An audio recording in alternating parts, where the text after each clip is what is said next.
You put in an offer $20,000 over asking, and you still lost.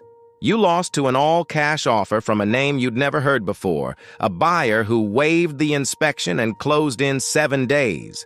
This wasn't a family moving to town. It wasn't someone who fell in love with the backyard oak tree.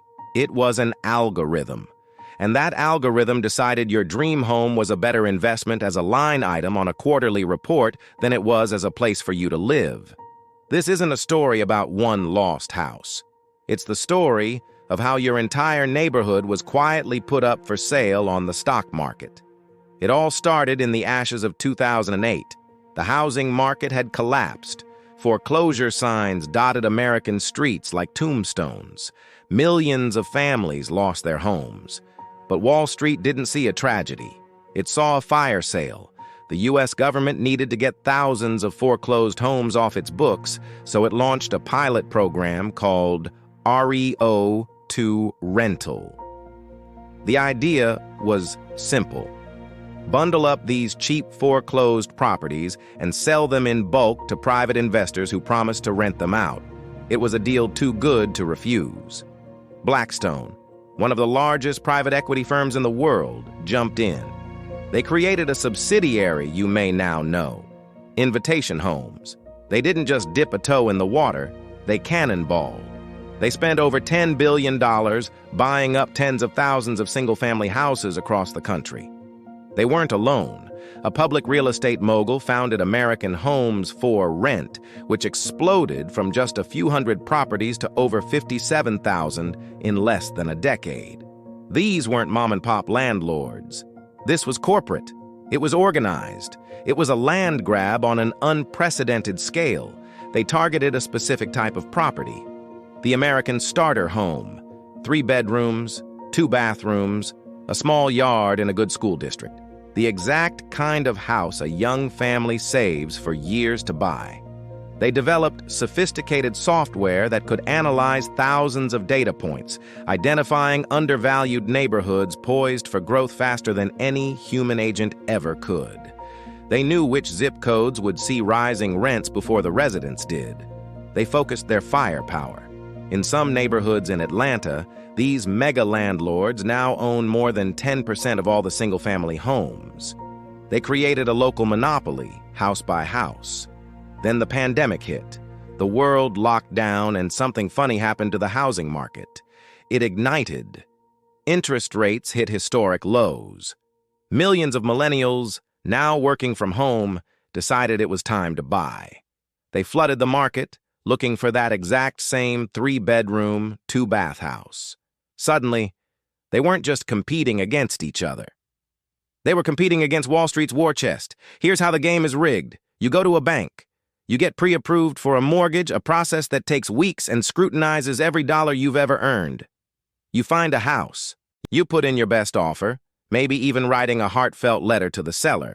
Then an offer lands from a company like Invitation Homes or Pretium Partners. It's all cash. They can close in days, not the month-long ordeal your mortgage requires. They often waive all contingencies. For a seller, the choice is obvious. A guaranteed fast cash closing beats the risk of your financing falling through. You never stood a chance.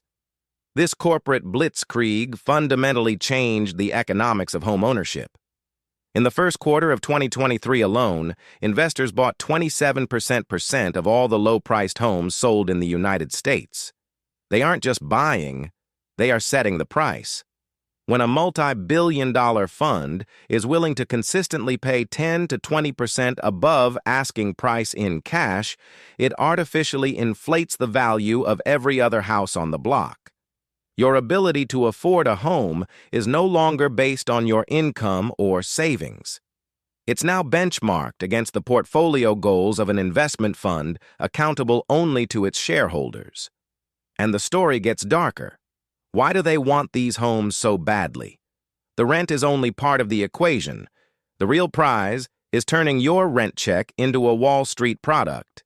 They took these thousands of homes, bundled the rental income streams together, and created a brand new kind of financial security, a rental-backed security. They sell these bonds to global investors, from pension funds to sovereign wealth funds. These investors get a steady return, backed by the reliable monthly payments of American renters. Think about that. The very house you were trying to buy is now part of a complex bond traded on a global market. Your rent is no longer just paying a local landlord's mortgage. It's being funneled through a chain of financial engineering to pay off investors in London, Tokyo, and Dubai. This creates a perverse incentive. To make the bond more attractive, the rental income needs to be as high and as stable as possible. That means aggressive rent hikes. It means minimizing maintenance costs. It means late fees for every tiny infraction. The pressure to perform for shareholders trickles all the way down to a leaky faucet that takes 3 weeks to fix. You're not a tenant. You're a data point in a yield-generating asset. This system is designed to extract wealth. It pulls money out of local communities and funnels it to financial centers. The dream of building equity, of passing something on to your children, is replaced by a perpetual rental agreement with a faceless corporation.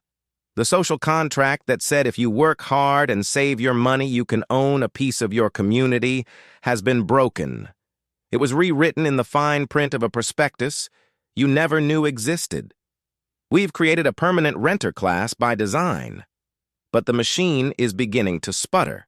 The Federal Reserve, in its war on inflation, has jacked up interest rates. The cheap money that fueled this corporate buying spree is gone.